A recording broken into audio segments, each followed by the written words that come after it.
One day, Sophie comes home from school to find two questions in her mail. Who are you, and where does the world come from? Before she knows it, she is enrolled in a correspondence course covering Socrates to Sartre and beyond with a mysterious philosopher. But Sophie is receiving a separate batch of equally unusual letters. Who is Hilda, and why does her mail keep turning up in Sophie's world? To unravel this riddle, Sophie must make use of the philosophy she is learning. But the truth is far more complicated than she could have imagined.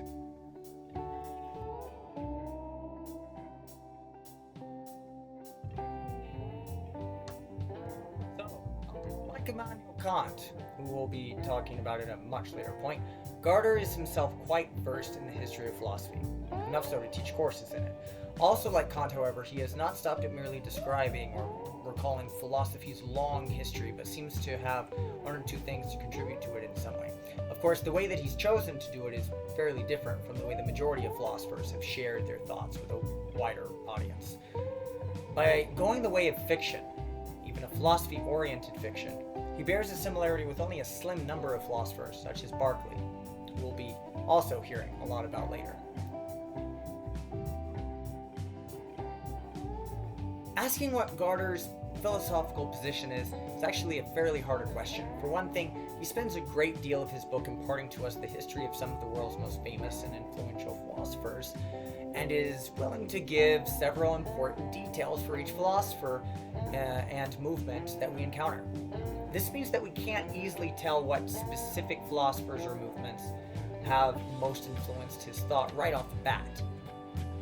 Having said that, though, even with a fairly well drawn out canon of thinkers you're likely to encounter in any 101 college level class, it's pretty clear to someone more acquainted with the philosophers he mentions that certain aspects of his philosophy are more important to him than others. I can say that from my own reading of his book, which I have done more than a couple of times now, that the main significant theme among the thinkers and thoughts he chooses to entertain aligns with something we call existentialism. Now, there's no simple way to define what existentialism is, but what it is in a nutshell, you'll notice that both he and himself and those posing the questions or problems he prioritizes, they tend to primarily focus on the nature of one's own being in the world, and either wrestling with that in some way, what is possible or not, and then what one ought to do given the case of this being. Now, different thinkers will have different answers to these questions, but it's important to point out that there is this connecting theme throughout the story he weaves, and the accounts he gives regarding how and why one exists in the world, or shall we say, a world. More on that later. And also in what manner we should respond to the answer of that first point. So,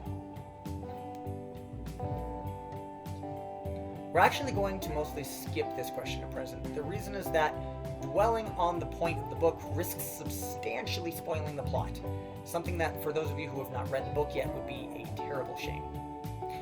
Nonetheless, it will be important to continue to address this question throughout the story, being certain to adjust and readjust as necessary given the ever-changing conditions through which Sophie learns philosophy and comes to understand the world in which she lives.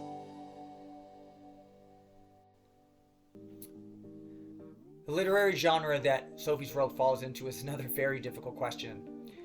Obviously, a great part of it is fiction, but should it be called historical fiction? Probably not, given that most of the history outlined in it is accurate to true history, a history with which Sophie also is nonetheless interacting with and responding to.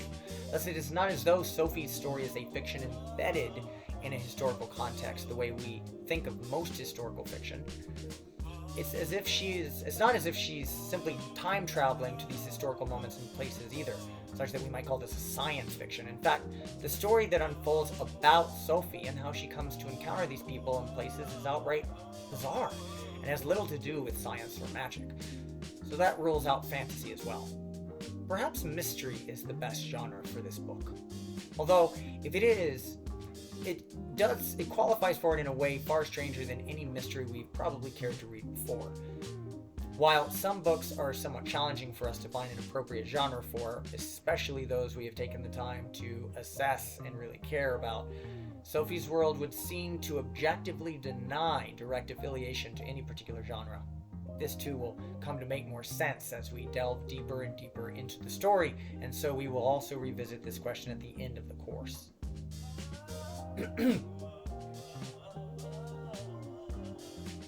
You're probably already familiar with the fact that Garter's book delves into a lot of philosophical history and summarizing, enough so that we've here been able to constitute from it a full-fledged introductory philosophy course.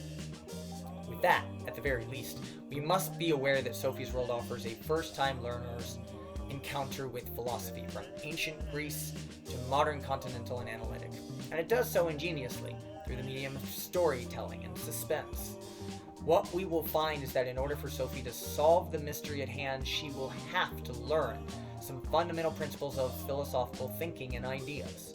And likewise, we also will have to learn and comprehend these ideas in order to follow her on the journey, if we care to keep up with her. With that, I look forward to getting started on this journey together with you.